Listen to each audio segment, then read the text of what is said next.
ഡിഗ്രിക്ക് പഠിക്കുന്ന സമയത്ത് ഞങ്ങളെ കൂടെ എൻ്റെ ഒരു ഫ്രണ്ട് ഉണ്ടായിരുന്നു.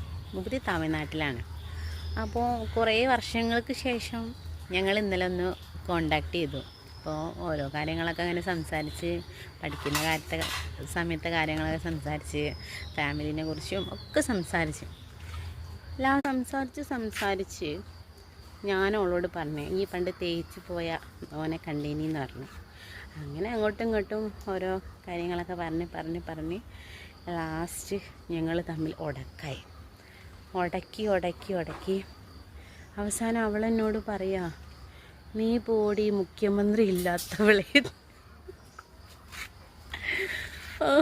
അവളെന്നോട് പറയാ, നീ പോടി മുഖ്യമന്ത്രി ഇല്ലാത്തവളേന്ന്. എൻ്റെ ഭഗവാനെ, നമ്മൾ വോട്ടും ചെയ്ത് അവസാനം ഒരു മുഖ്യമന്ത്രി ഇല്ലാത്തൊരു സ്ഥലത്ത് ജീവിക്കേണ്ടി വരുന്നൊരവസ്ഥ.